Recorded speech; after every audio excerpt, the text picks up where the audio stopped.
Hi, I'm Joey. I'm an artist. I'm a musician. And sometimes I feel like I am crazy. If you are also an artist and you feel like you're crazy sometimes or all the time, this is the video for you. If you're not an artist and you feel like you're crazy sometimes, this is also for you. Although some of it won't be. You're like, what's a guitar? I don't know what that is, but this will be mostly for you. So let's get into this here. As per last time, I have my lecture notes here for me to work with, but this is off the cuff. We're going kind of unscripted here.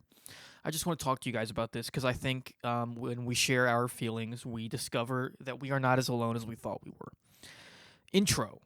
Why artist? I want to talk to you guys for a minute before we get into the crazy thing. I want to talk to you guys about being an artist and why certain people who tend to become artists. And I will talk about my experience of why I think I became an artist. Because only I can talk about my experience, right? I can't talk about your experience. For me, I think there's really three things that make someone really want to be an artist a lot of the time. And the first and most obvious that people would probably think of that, the number one Family Feud, ding, vivid imagination, right? Crazy imagination. And that's a little secret, little call forward for later. But yeah, imagination, being imaginative, having a very active imagination, daydreaming a lot, having, watching a movie and feeling super, like, whoa, what if I was in this movie? I don't know. What if I was Ryan Gosling? So imagination. Second thing that people maybe wouldn't say. This would be maybe lower on the Family Feud, or even maybe it would be a red X, but it's true. Wanting to capture feelings. So feeling things really deeply, I think, is the source of being an artist. Having a vivid imagination and feeling your feelings and thoughts very deeply, and then also being kind of nostalgic and wanting to capture those feelings and bottle those feelings for later. So yes. So second thing was kind of two things: feeling things very strongly, being very sensitive is kind of what I was thinking of, and wanting to capture those feelings. So yeah, being sensitive. I didn't actually write that down, but that's what I wanted to say. And then the third thing is not fitting in, and I think that there's kind of a chicken or the egg dilemma with this, where it's not clear to me whether people that don't fit in become artists or artists don't fit in. I think it's probably this first one, because I think when you don't fit in and you're a little bit weird or you're a little bit different, you want to communicate with people and try to almost explain or justify, like, this is why I'm weird, and so you become an artist. And I think that's how it certainly was for me, and I think it's probably for a lot of people who will relate. Okay, so now that we've got that out of the way, that's kind of some housekeeping we're going to do up top. We're going to get into bullet point number 2 here, feeling crazy, the subject of this video. Sometimes, as an artist, I feel crazy. My first bullet point here says vivid imagination. When you have a vivid imagination, sometimes you think thoughts that are scary or very weird, and you think, how could I think that? How could anyone think that? That doesn't even feel like a thought that a person could have, but I just had it. You're kind of in uncharted territory a lot of the time because you're so creative, right? You can think of, like, a music video. What if I did a music video where I had the face of a different guy, like Kendrick? Like, how did Kendrick think of that? Like, rapping from the different perspectives of different guys. You have to be really creative to think that. It's kind of weird. If you were walking along the street and said hey to somebody that walked by and said, hey, you know what I'm doing today? I'm making a music video where my face turns into a bunch of other famous guys' faces and I rap from their perspective. People would kind of be like, what the hell? Like, obviously he's Kendrick, so he can do it because he's established some kind of credibility, but that's just on the surface a very weird idea, and when you're creative, you have weird ideas like that. And sometimes those can make you feel crazy, is my point. Second bullet point, ambition. Ever since I was a small kid, I remember being very ambitious with my ideas. I always wanted to be creating something, whether that was, a video game that I would draw ideas for in my, on a piece of paper, or a superhero character I would come up with and draw, an outfit for it. And I think that when I would play with, I'm talking about when I was a little kid, when I would play with other kids, I would always want to be like, I always thought of, like, oh, we should start a band, guys. Like, we should all be doing this, or we should all be working on this. And I think that I felt a little I think as a kid, I felt like that was only me, or only I felt that way, that I was ambitious and wanted to do things, but that people around me didn't. And then as I got older, I realized there are other people that are like that. They're called artists, and it's not just you. But as a kid, I think it was a little alienating.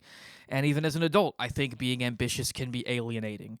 Um, and we'll get more into that later. So put a pin in ambition being alienating, because we're going to come back to it. But that's all I wanted to say for now about it.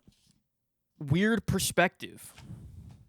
So by weird perspective, I kind of mean the same thing with the vivid imagination, where the positive side of that is when I have conversations with people, and I'm just trying to be honest about my experiences, so this may come off as bragging, but it's the truth.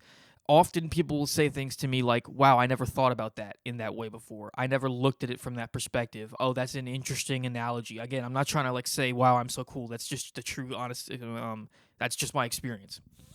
And I think that as an artist, you probably relate to that. People tell you, wow, this is interesting. Even if you like aren't a particularly good conversationalist. Again, I'm not trying to brag, but just if you're not, that's okay. You probably have that experience with whatever you make. If you're an artist that draws, right?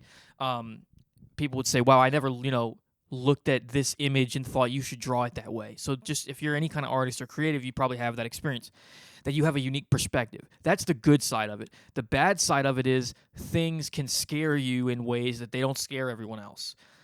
You'll think about things in a negative way also that no one else does, and then that's really alienating because you feel these negative feelings and you feel like no one else has them.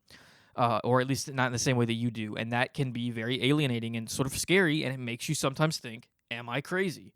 And I want to say probably not.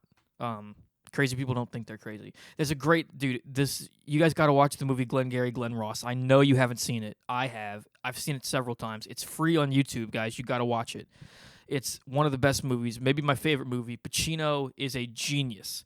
The Machine. Anyway, that's my Pacino impression. It's really good, and I practiced it a lot. But in that movie, one of the guys, I'm not going to spoil the plot, but at one point, one of the guys says to Pacino's character, he says, oh, I don't know, man, I get nervous when I'm talking to cops. And then Pacino goes, yes, you know who doesn't? Thieves.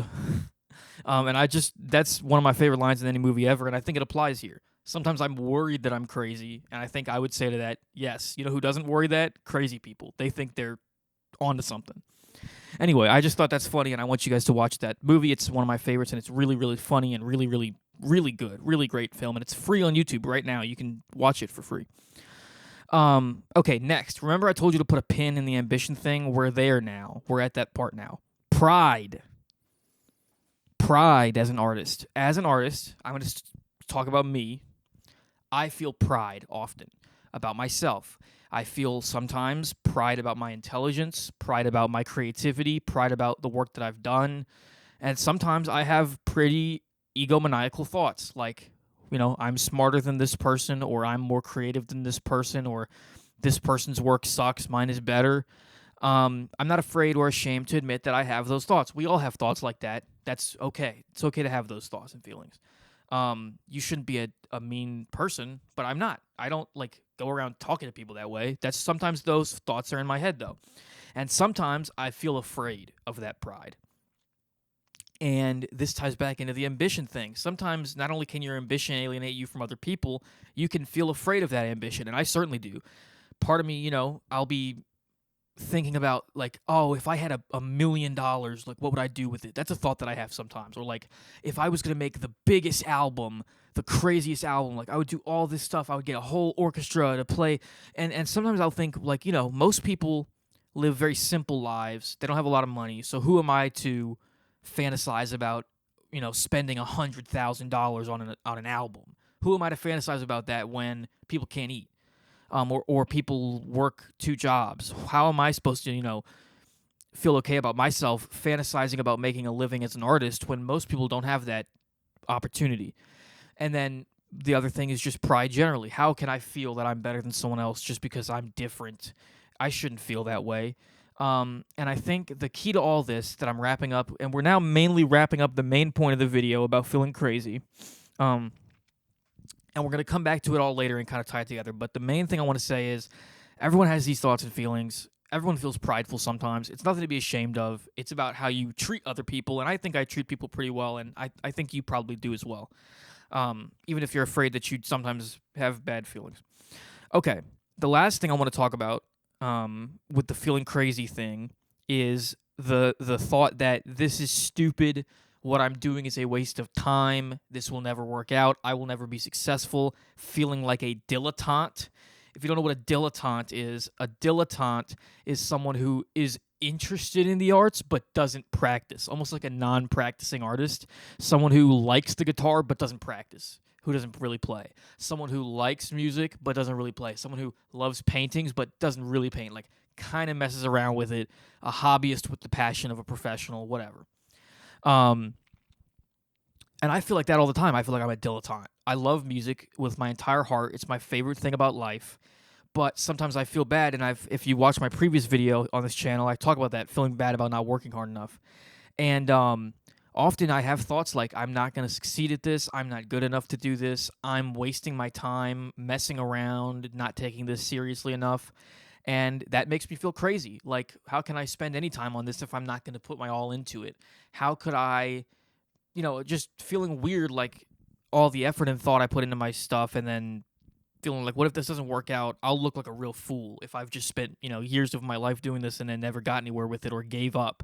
If I gave up, like, I would look like a real idiot. I would look like a dilettante or a fool or like, just a real dumb guy. And sometimes I feel that way. And I just wanted to say that. Say, if you feel like that, you're not alone. That's how we feel sometimes. Okay.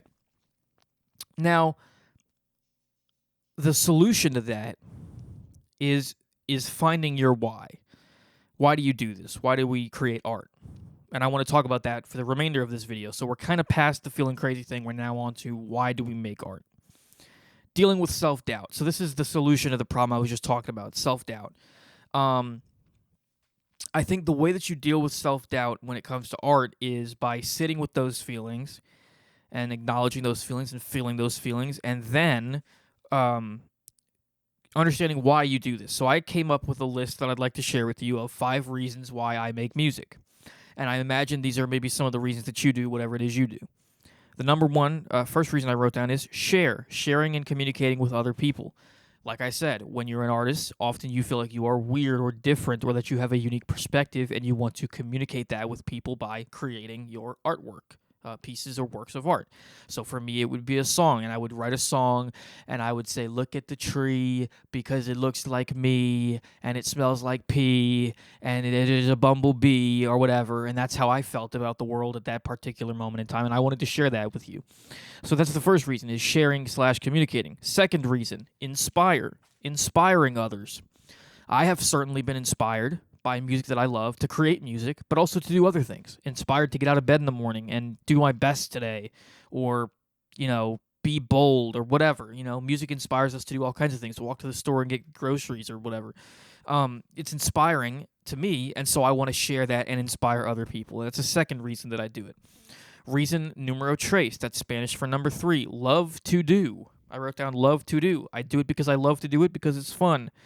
That's kind of a cheat, though. A cheating one. I just wanted to make sure I came up with 5. Help others share. So I want to share with everybody, and that's why I create the music.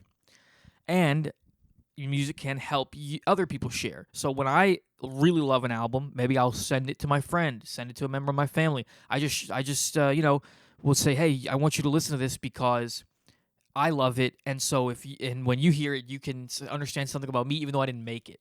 Right? Like, someone can share your music, and it can help them communicate and share with others. And so that's the fourth reason to do it, is that it helps other people have those kinds of experiences. Maybe if they don't make music, they can use your album as a surrogate and say, this is how I feel sometimes, and I want you to know that. Okay, the fifth and final reason I wrote down for why I create music and why I think you should be an artist if you would like to be is, what else are you going to do? You're going to sit and stare at a wall, or, you could throw a ball around or smoke crack and die. I mean, you could do anything you want, but what are you going to do? Like, sometimes if you just don't have anything to do, it's like, oh, you become an artist, because what are you going to spend your time doing? You got to do something. You got to be productive. And that's kind of one of the reasons I think a lot of people make art, is because they maybe live slightly more affluent lives. Maybe you are an American like me, and you live in a rich country where you don't have to mine dirt all day for a living. And so you don't have as much to do, so you take up hobbies. And one of those hobbies might be a creative hobby. And I'm not disparaging people that mine in Africa. I'm saying, and my heart cries for them. Please don't buy diamonds from bad people. Okay. Kind of on a related note to that, mental health.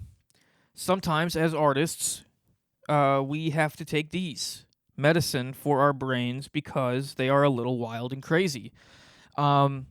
Some of us struggle with mental health. I struggle with obsessive compulsive disorder as well as probably ADHD and just kind of depression.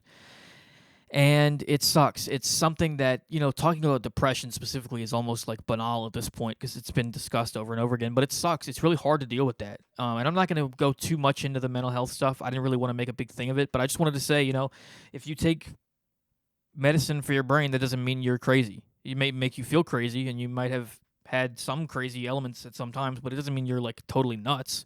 And if you are totally nuts, by the way, one of the things I wrote down here is that's okay. If you're a crazy guy screaming on the street corner, you're not really hurting anybody, so that's fine. And you can voice crack too. So yeah, I just wanted to do sort of a shout out to mental health. A lot of artists, I think, have mental health struggles, and some of us, maybe that makes you feel crazy, but that's okay because you're not alone, and everyone's can be crazy sometimes. Okay. Along with that, my last bullet point here that I have written down is accepting yourself. How to accept yourself as an artist and deal with some of these feelings, and maybe if you feel crazy sometimes, how to deal with that. First bullet point I have written down is love the process. So what I mean by that is if you're an artist and you feel crazy sometimes because of your crazy imagination, embrace that. Embrace being a crazy artist. I'm just this crazy guy with all these crazy thoughts, and I'm like I'm like Van Gogh a little bit, but don't hurt yourself though, like he did. But just say like I'm a crazy artist, and that's okay, maybe, right? Like just kind of embrace that. Healthy pride. So I've talked about feeling some, maybe pride that you're ashamed to have felt, but you could have healthy pride, taking kind of a pride in your work, like any craftsman does, saying, I work hard at this and I'm good at it and I'm proud of that. And that can help you when you feel crazy. The third one, I can't read that. Compassion for yourself. Have compassion and grace for yourself and say, hey, maybe I am a little crazy, or maybe sometimes as an artist with a very powerful imagination, I've let my mind get the best of me in some way. And that's okay, and I forgive myself for that, and it's fine. And related to that, my next bullet point, sitting with negative thoughts and feelings, which we talked about in the last video. If you have these negative thoughts and feelings, like, for example, that you are crazy, just sit with that. Like, I got to be honest with you guys. Over this past kind of couple weeks, I've had a lot of experience with this kind of sitting with the thoughts thing. It's way deeper than it sounds. It's one of those things that sounds very banal, but when you actually do it, you realize it's just a thought that, like, oh, what if I'm crazy? Just sit with that. Okay, what if you are? Dude, like, relax. I'm talking to myself here. Like, relax, dude. Like, it's fun. Like, sometimes I feel crazy for making these videos, but, like, everyone makes videos. That's what you do when you have some free time these days. So sit with that. I can make a video and feel crazy. And like I said, and then my final thing I had written down there was just being crazy is okay. It's okay to be crazy. If you're crazy, I love you, and God loves you, and God loves me and everybody, and that's about all I have to say. I will talk to you guys at some point in the near future, probably in about a week. See ya. Bye-bye. Oh, actually, I wanted to play you guys a song out. Let's do that. I wanted to do a new tradition with these videos, is that I want to play you guys a song at the end of every single video. So, let me get my mic stand here set up. I almost left you guys without your song, and that would not be right, because I want to do this. We're not some cover band, bigger than you'll ever understand. We play guitar with our rubber hands, and that's pretty much all we do. This is salicylic acid, pretty good for all your marginal pains. Hey, and I was so relieved to hear the good news, 'cause I've been feeling so strange. Our rubber hands keep us right where we stand. I'm starting to wonder if that's such a bad plan, 'cause I've been trapped in this memory for years, and I don't want to leave.